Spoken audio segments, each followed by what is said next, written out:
for 800 years. Now, they're back from the dead.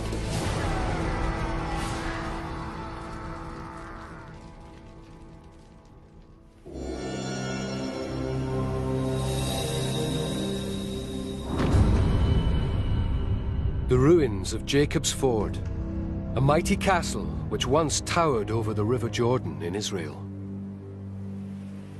Its destruction is shrouded in myth and legend.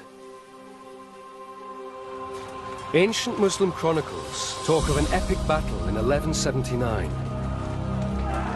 On one side, Christians from Europe, known as Crusaders, soldiers of the cross. On the other, Muslim warriors.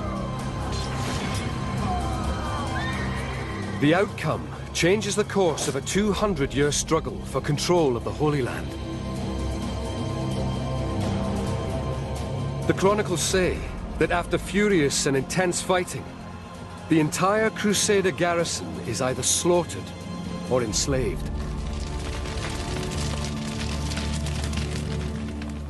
For centuries, there is no way to prove or disprove this incredible story. Then, archaeologists discover something extraordinary.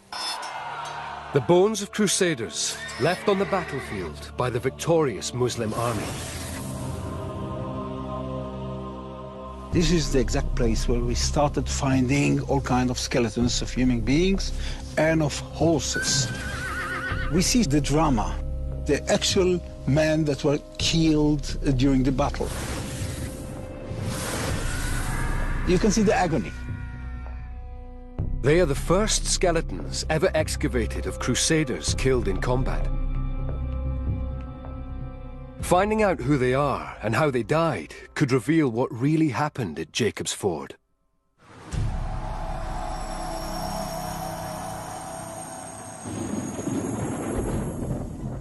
Forensic anthropologist Mick Wazocki, an expert on battle wounds, examines 6 of the skeletons, each one a chapter in the story. They were all male, aged between 18 to 40. This is an astonishing group of individuals. Many of them show signs of sharp force trauma and brutal injuries. One stands out immediately. This individual suffered the most appalling series of injuries. We can see this here in his lower jaw, his mandible, blow struck at an angle, probably splitting the chin in 2. We know that it's a blow from a sword because the break is very, very straight and even. A second wound is far worse. It severs his left arm. The cut is actually coming down at an angle through here and cutting through here. Also, in this photograph, we can see how clean and sharp it is. This isn't a natural break in bone at all. This is a cut. One blow, and the arm was gone.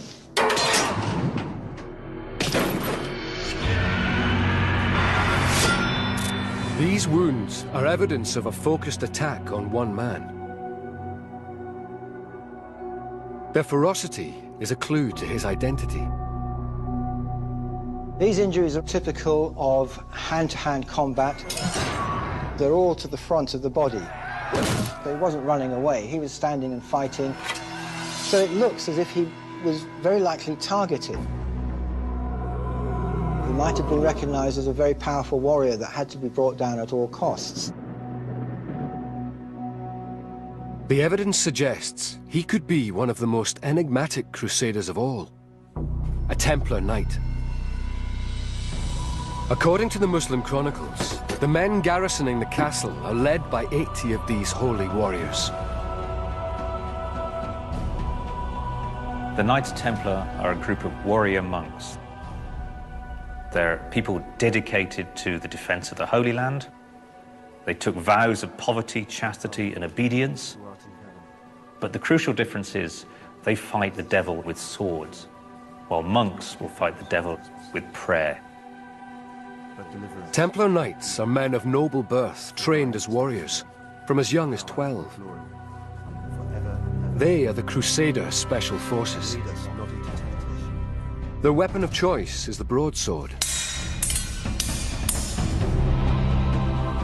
This weapon is an incredibly devastating weapon. It's a double-edged sword, which means that when you pick it up, you can use either edge, so it's very versatile. It's well balanced, so when we're fighting, we can move the sword rapidly.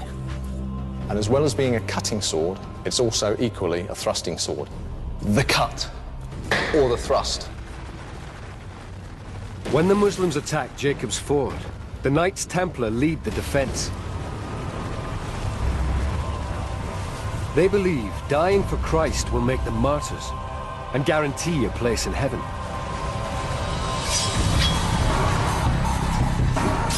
Their unshakable faith would keep them fighting, even through terrible injuries.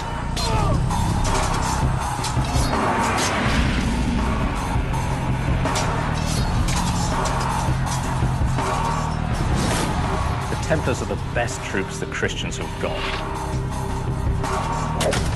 They're trained, they've got the best kit, they're disciplined. They have a remarkable reputation for courage. If other knights were training hard, Templars would have been training twice as hard.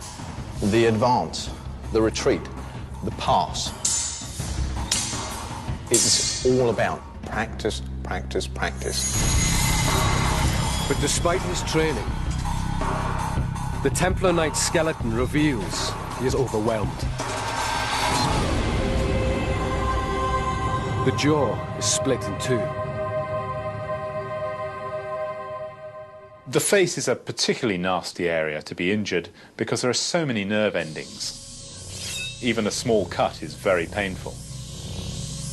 The left arm is hacked off.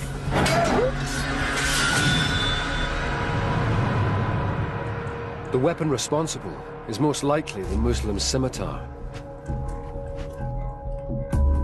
This is a real cleaving weapon, swinging through, cutting. With the curved blade, a smaller area of the blade hits home first, which means that all the force of the blow hits on that singular point, then it just widens the cut as it draws through. Now, this leg of lamb also has a bone running through it, and this is a pure example of the cleaving ability of the scimitar. Using the weight of the blade, I would easily remove his arm. Driven by his faith, the knight fights on, aided by his body's response to injury. If a soldier's on the battlefield and, for instance, he loses his arm, there's every reason to suppose that he can still continue fighting. Physiologically, the mechanism allowing them to do that is the adrenaline that's pumping around their body, constricting the blood vessels from the wound, reducing their concept of pain, pushing them on to fight. But the brutal attack isn't over. On excavation, there's an arrowhead lodged in his neck. The main compromise of function would be the ability to breathe. That's one of the major killers on a battlefield, the loss of the airway. Incredibly, none of these wounds are his cause of death. There's a fourth and final act. The blow that we think probably killed him is this blow that we can see to the front of his skull here. Very sharp break running through the bone here that's actually split the whole bone in two. And that's certainly a killing blow. It may well have been struck while he was already on his knees.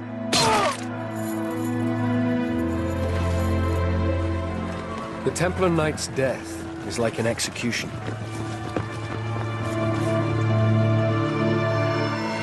If the blow penetrated the brain, there'd be massive hemorrhage, and you would drop to the ground like a stone.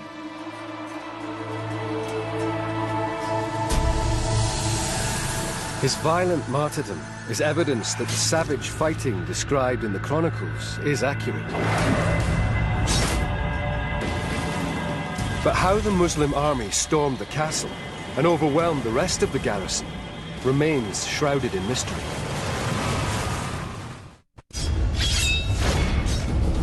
According to the chronicles, the Crusaders butchered at Jacob's Ford die as a result of a single fateful decision.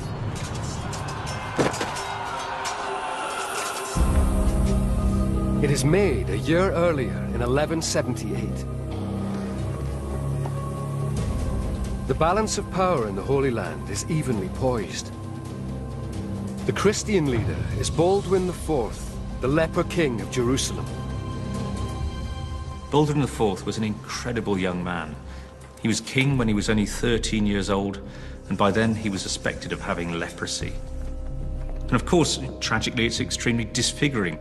And yet, in spite of this painful, debilitating illness, he held on to the crown of Jerusalem.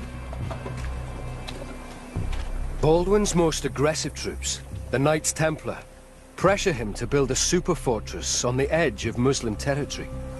This is the place, Jacob's Ford. It's a provocative act. From here, the Crusaders can attack the Muslim capital, Damascus, just a day's march away. The plan is to build an expensive and impregnable castle, fortified by two huge circular walls. The castle was intended to be big, bigger than any castle which was built in this part of the world and in Europe at the time.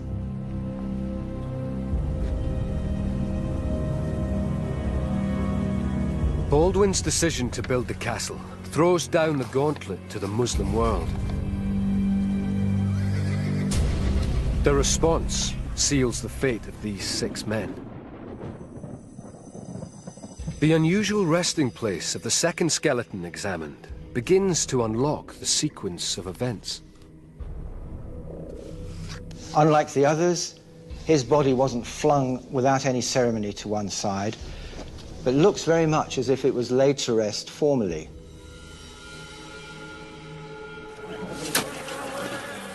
If there was time to bury this man properly, he must have died before the Muslims stormed the castle. His bones could explain why. This is his collarbone. This is a collarbone from one of the other Jacob's Ford warriors. If we just compare the two, you can see the size difference quite clearly. This was a very big man. His body is also very muscular. If we look at his humerus, that's his upper arm, you can see that it's very strong development of muscle attachment sites. We can see this very large area of swelling. And when muscles attach into the bone, and then that muscle is used over and over again, it'll cause the bone to grow more. Everything about his physique suggests he's a powerfully built warrior. But his bones show no sign of the combat injuries typical of a fighter.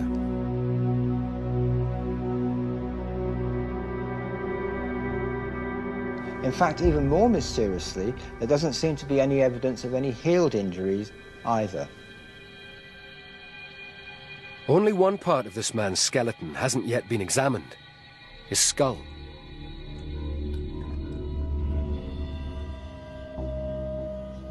Well, this is even more mysterious. There is this area here at the base of the skull where we've got a semicircular fracture and a radiating fracture leading away from it. But again, there's no impact point here. The damage to the skull was not caused by a violent blow, but most likely by the wear and tear of being buried for 800 years. With no combat injuries anywhere on his body, this man is an unlikely warrior. Another clue offers a different explanation to his identity. He's got very strong development where ligaments hold your collarbone in towards the neck muscles. This suggests a rotary movement of the shoulders. He was using both his arms movements in this direction, perhaps lifting weights as well. This insight suggests he's one of the castle's most valued non-combatants, a stonemason. Medieval stonemasons serve a back-breaking 7-year apprenticeship to master their craft, skills essential for building castles.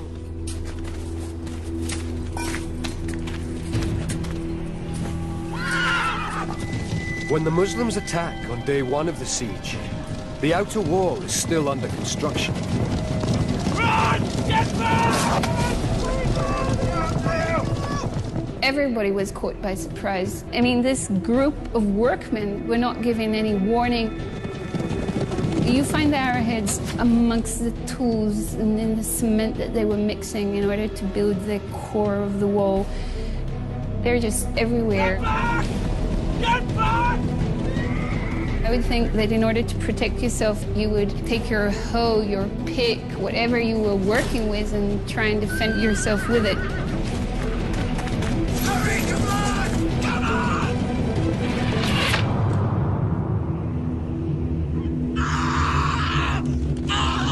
on! The trail of clues suggests a preemptive strike, in which the first victims are unarmed craftsmen. It's most likely the stonemason dies from a serious arrow wound to soft tissue.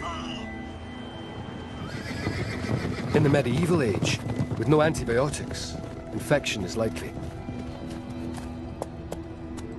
If you have a deep arrow wound and you can't get all of the arrow out, it would have been a very long, slow, painful death. You may have even taken about 3 days to die. As the stonemason's life ebbs away, a huge Muslim army surrounds Jacob's Ford.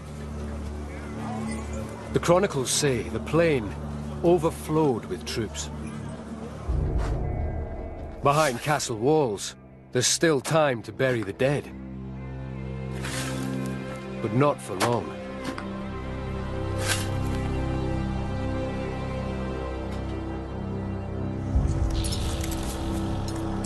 The fate of Jacob's Ford is now in the hands of the great Muslim leader, Saladin. Saladin was incredibly charismatic, but he's also extremely tough. He's determined to destroy Jacob's Ford. It's been built in his lands.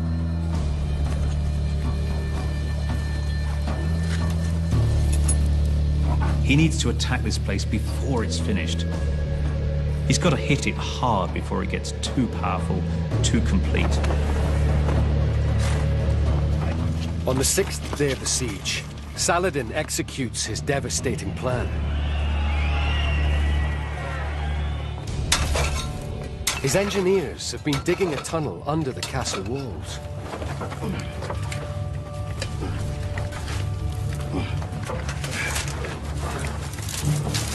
The tunnels were not intended to let the soldiers, the Muslim soldiers, in, but to make the walls collapse. The only hope for the men trapped inside the castle is King Baldwin, who is gathering reinforcements nearby. For Saladin, it's a race against the clock. Time was short. Saladin is pushing his men to finish it as fast as possible. To bring down the castle walls, they will burn away the tunnel's wooden support props. Richard, man the wall. When all the burning materials will be consumed, the wall will collapse. The final ingredient is likely to be naphtha, an early form of gasoline used by the Muslims.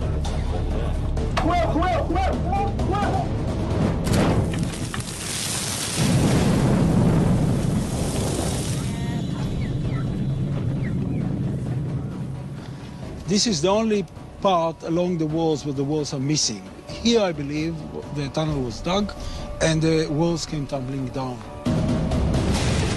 The Muslim chronicles describe the moment. The wall crumbled. The current of air which penetrated at that moment spread the fire. Several combatants were prey to the flames.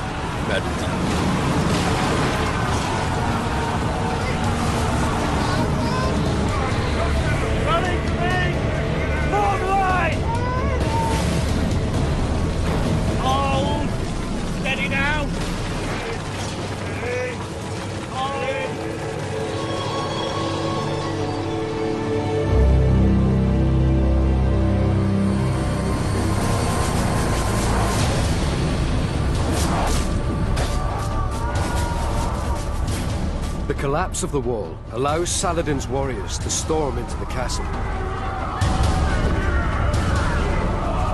The battle is now decided in just a few hours of savage hand-to-hand combat.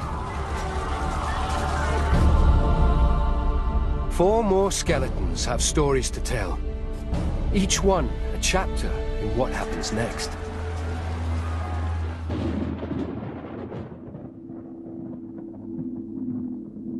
This skeleton has a single serious injury. This is actually a beautiful, if you can use such an adjective for something as brutal as this, sharp force trauma injury that's cut right through the top of the shoulder and down into the arm. We can see this bone here, and a blow has come down here and cut right through the bone there. The sword that's been used, it's on the anterior, that's the front part of the humerus, means that he's facing his enemy, he's in hand-to-hand combat. Surprisingly, for a powerful sword wound, the bone is largely intact. Maybe he was wearing armor, and the chainmail armor actually took a lot of the force of the blow.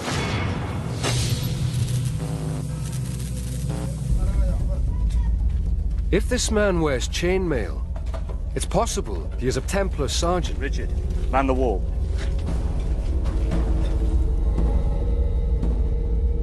As many as 5 of these men from lower-class backgrounds serve each Templar Knight.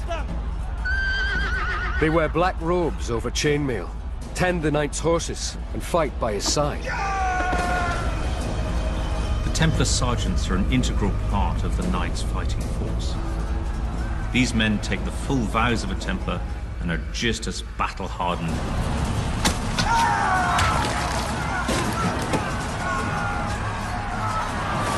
Templar sergeants are professional soldiers who know how to fight mean and dirty.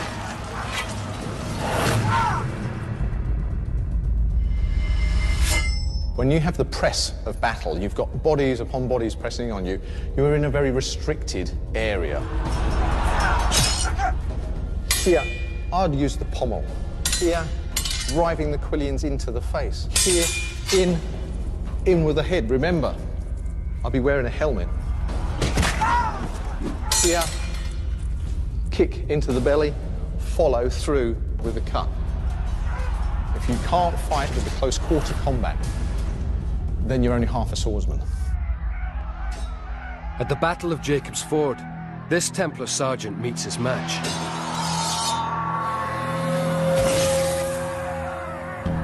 The blow which downs him is a medieval classic. In many medieval battles, they have found a large number of wounds to the left side of the body. The majority of people were right-handed, and when they executed a downward blow, most of them would be to the left side of the body. This would be a terrifically painful injury.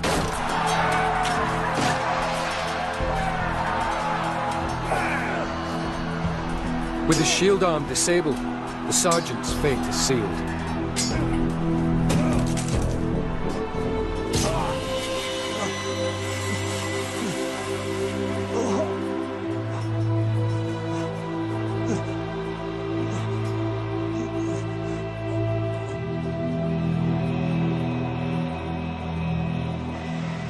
Unlike the Templar sergeant, many of the other Crusaders trapped in the castle are not experienced soldiers.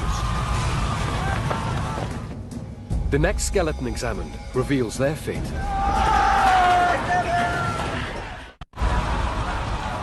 Despite the desperate efforts, the Crusader garrison defending Jacob's Ford cannot halt the advance. Saladin's men go on the rampage.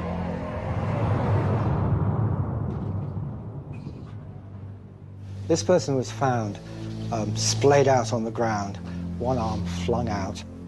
There's a dead mule lying on top of his arm. And these are his remains.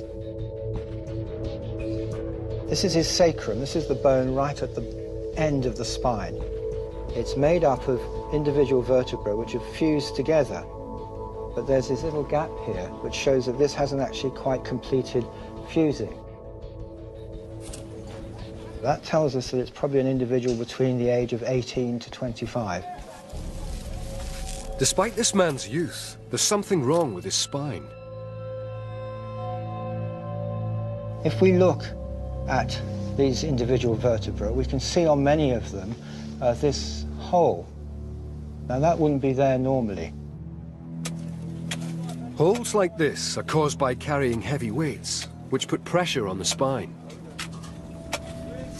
Soft tissue between the vertebral bodies gets squashed down, and as it gets squashed down, it ruptures, and it causes this herniation effect in the vertebra.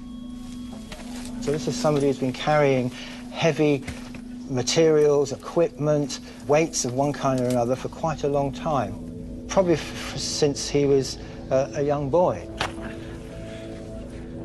The evidence of child labor suggests this man comes from a low-status background.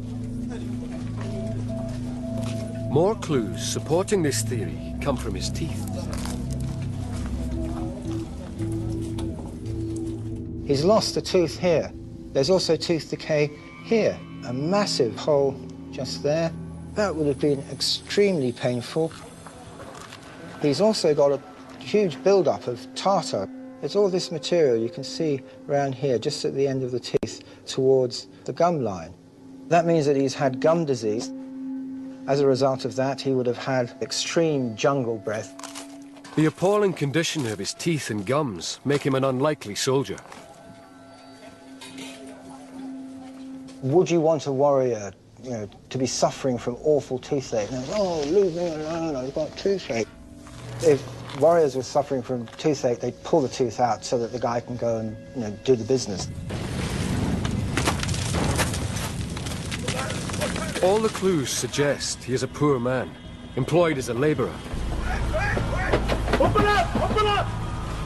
He has no armor, no weapons, and knows little about fighting.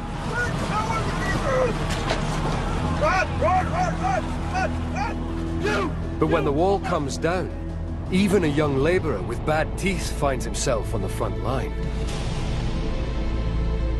A medieval army is not just about knights.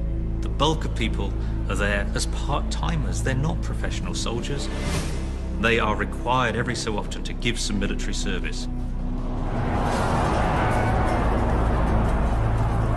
It must have been absolutely terrifying. These are not men of war.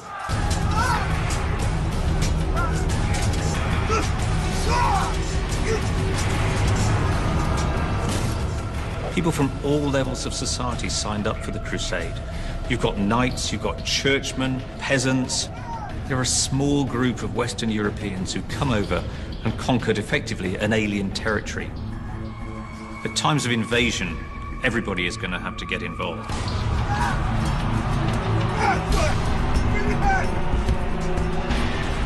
But part-timers are no match for Saladin's crack troops.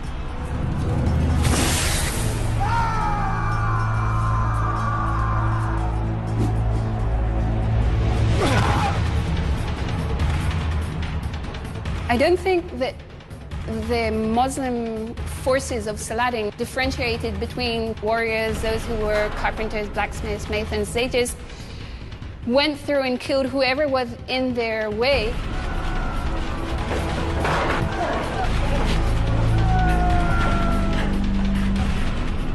There comes a point in every struggle where it breaks down to sort of 2 or 3 against 1. Help me!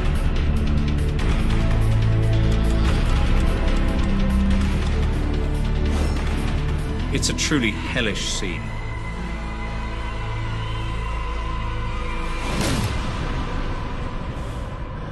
Knowing that you have no way out.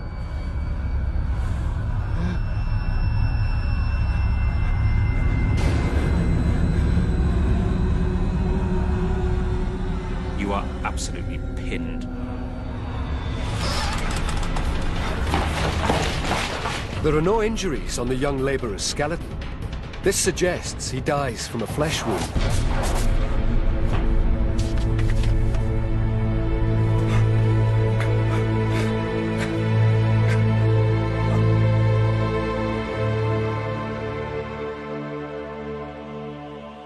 The trail of dead crusaders from all ranks and classes proves another key part of the chronicle is correct. The battle does turn into a massacre. The fifth skeleton to be examined provides a shocking insight into what happens next. This man is found with appalling head injuries. A blade has gone into the back of the skull, and then it's lifted a slice of cranial bone away.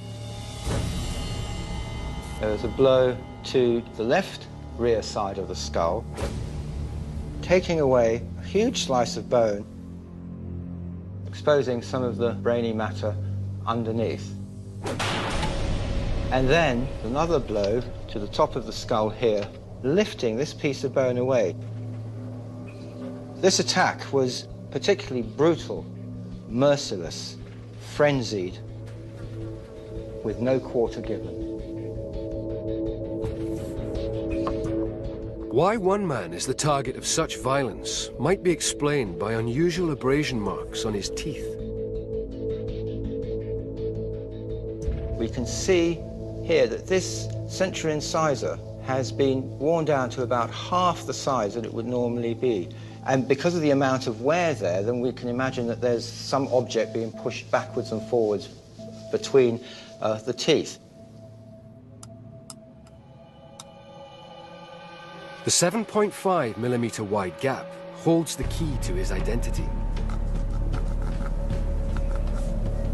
He could be working some bowstrings, perhaps. He may be using that tooth to strip away the bark of wooden arrow shafts. He might be working feathers with his teeth. It's compelling evidence that this man could be an archer.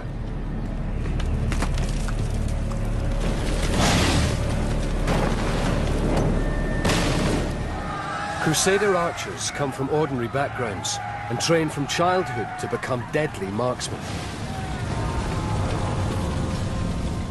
They can fire 8 arrows a minute and hit a target up to 300 meters away.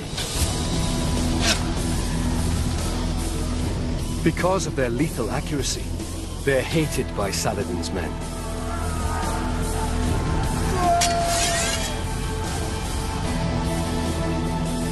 In the final stages of the battle, I suspect many of them were simply butchered by the Muslims. The ferocity, the fervour of war at that moment means that the chances of them pausing and taking prisoners were quite low.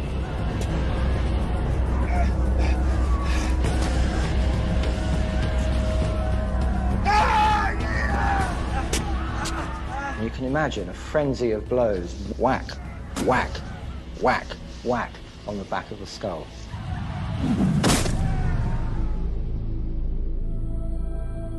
They wanted to make sure this guy was dead. In the final stage of the battle, only a few Crusaders are left standing, trapped at the south end of the castle.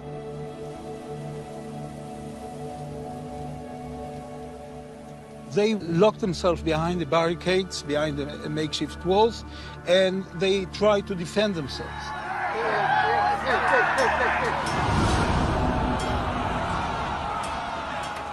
The bones excavated from the castle ruins offer a chilling insight into the fate of these men. This is a very enigmatic skeleton. In the corner of his right arm and elbow, there was this object here, a mass of coins, very likely held together in a purse. The coins are the first clue to who this man is. We can say that he was of a relatively high status because he is holding a tremendous amount of money. I mean, this is not small pocket money that any laborer, carpenter, blacksmith would have in his pocket. His cause of death confirms this is no ordinary crusader. It reveals that Saladin's men single him out for special treatment. They've breached the north wall!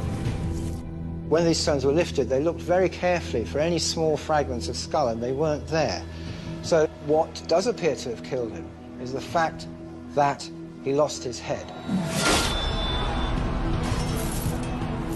Decapitation suggests execution. It's another clue suggesting this man is a high-ranking Templar Knight, entrusted with money to pay the castle workforce.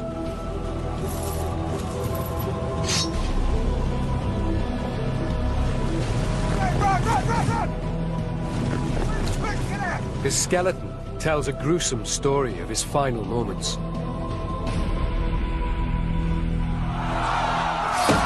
The first blow hits his right shoulder blade. The injury is just along here. He's had a slice cut out of that. And you can see that cut here very clearly. A really nice little wedge of bone that's just been chipped out.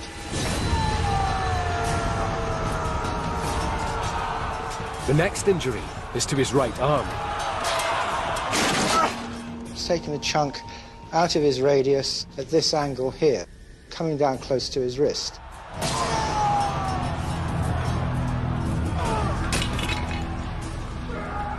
A blow to the back of the wrist, here, would have the effect of dividing the extensor tendons not only to the wrist but to the fingers. The wrist drops and you can no longer grip whatever you have in the hand.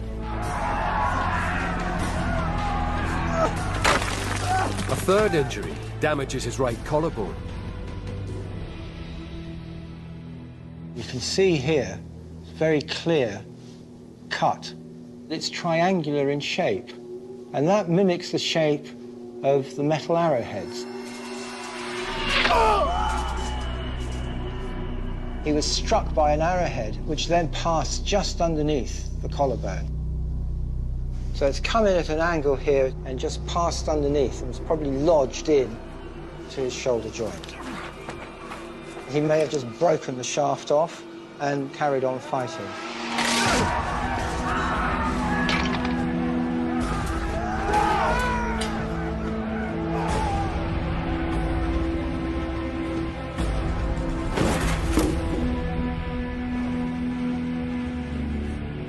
Immobilized, the high-ranking Templar Knight is at the mercy of his assailants.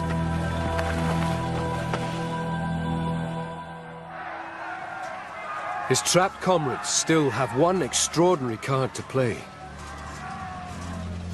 More bones recovered from the site suggest they respond with an act so brave, it verges on insanity.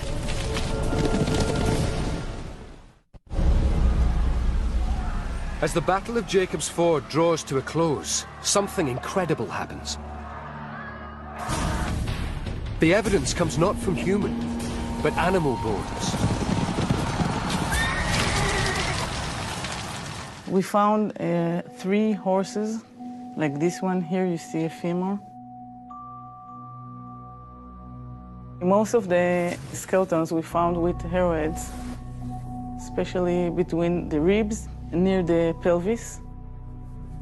The arrowheads suggest the horses die in battle, shot down by Saladin's archers.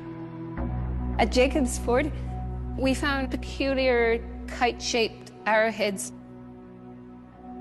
They're used mainly for hunting large game, and they were used in the battlefield against horses. The use of anti-horse arrows gives weight to an extraordinary story in the Muslim chronicles. They say the castle commander responds to the massacre of his men with an act of stunning bravery.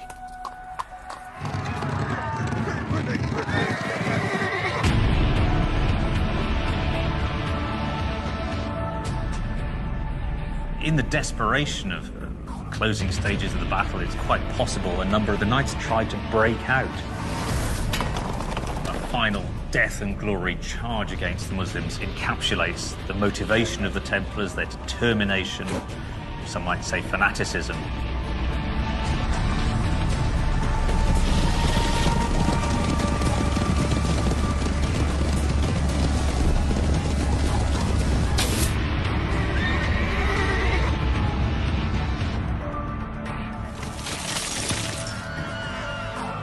The large kite-shaped arrows would have been devastating. These things usually had a radius of about 3 to 5 centimeters, and it would be like throwing an axe at someone.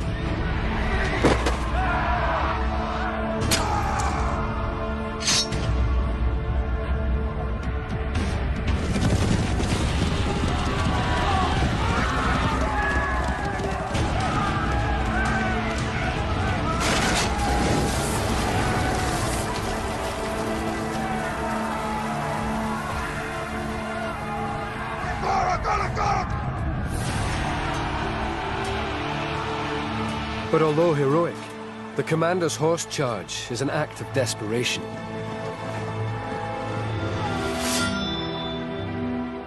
He knows that he's going to be killed. It was a suicide act.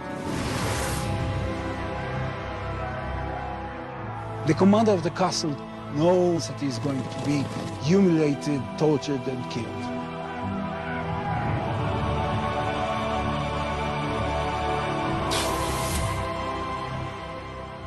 The chronicles say, he threw himself into a hole full of fire, and from this brazier he was immediately thrown into another, that of hell.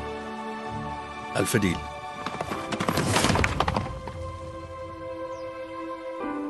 I tend to ask myself if what the commander of the Templars did is an act of bravery or act of cowardice, because when he killed himself and he committed suicide, he left the whole army without a commander.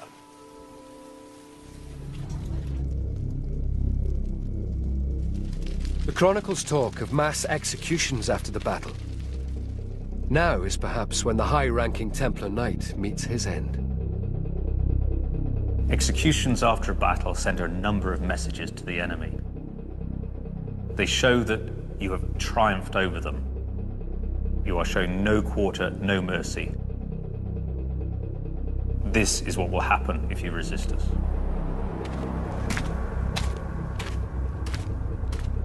The decapitation, evident from this crusader's skeleton, is final proof that the devastating Muslim victory described in the chronicles is fact, not fiction.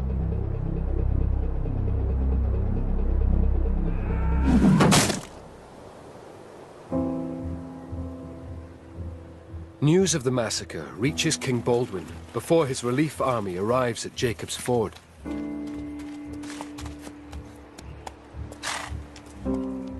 He knows many of the 800 crusaders killed in the battle personally. Today, their bones bear the marks of a catastrophic battle which changes history. For Baldwin IV, it's a terrible blow. A reduction in his prestige and in his military strength. It allows Saladin to increase the pressure on the Christian lands, pressure that will grow and grow, and in 1187 allow the Muslims to recover Jerusalem. Crusader influence in the Holy Land declines. In 1291, the Muslims force them out completely.